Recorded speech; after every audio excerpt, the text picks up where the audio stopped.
Shalom, Bapak, Ibu, Saudara yang terkasih di dalam damai sejahtera Kristus.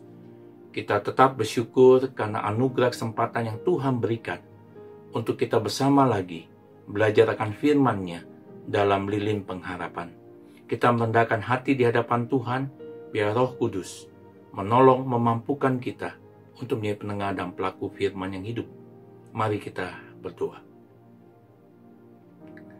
Bapa di dalam surga, kami pada saat ini terbuka akan kebenaran Tuhan, akan pimpinan Tuhan, dalam pembacaan dan perenungan firman Tuhan. Tolong kami Tuhan, untuk kami boleh bukan hanya mengetahui kebenaran itu, tapi boleh mengalami kuasa kebenaran Kristus dalam kehidupan kami.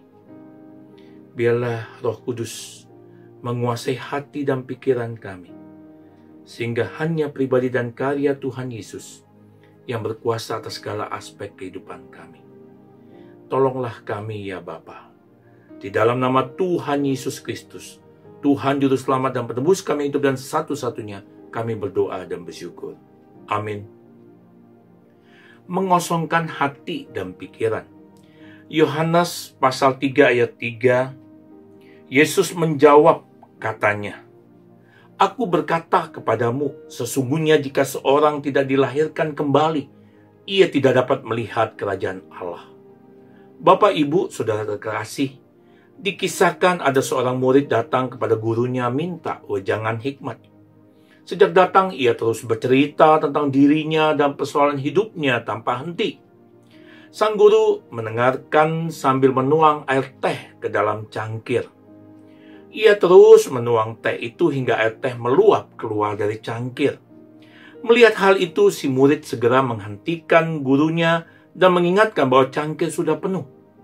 Sang guru pun berkata, Itulah pula yang terjadi dalam dirimu, anakku.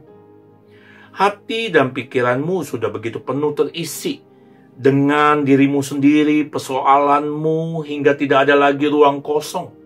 Oleh karena itu, aku tidak mungkin memberikan wejangan hikmat kepadamu, karena pasti akan tertumpah keluar.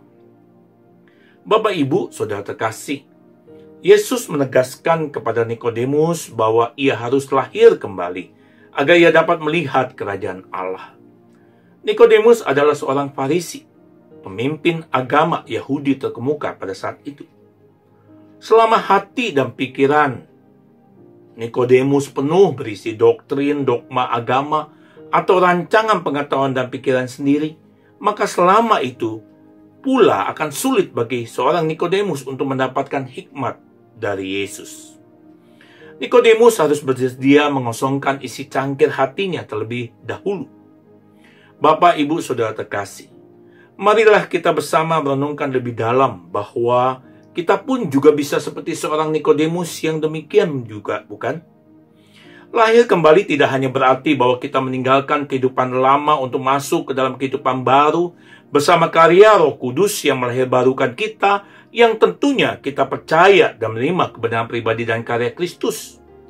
Lahir kembali juga berarti bahwa kita bersedia mengosongkan diri kita, hati dan pikiran kita, agar ada ruang kosong di mana Tuhan Yesus Kristus bisa mengisinya dengan hikmat kebenarannya untuk menuntun, memimpin segala aspek kehidupan kita.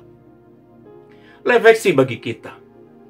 Ketika hati dan pikiran kita penuh dengan diri kita sendiri, pergumulan hidup kita, maka tidak ada lagi ruang kosong yang tersisa untuk kebenaran seorang pribadi dan karya Tuhan Yesus Kristus yang bekerja menguasai segala aspek kehidupan kita. Kiranya Tuhan menolong dan memberkati kita. Amin.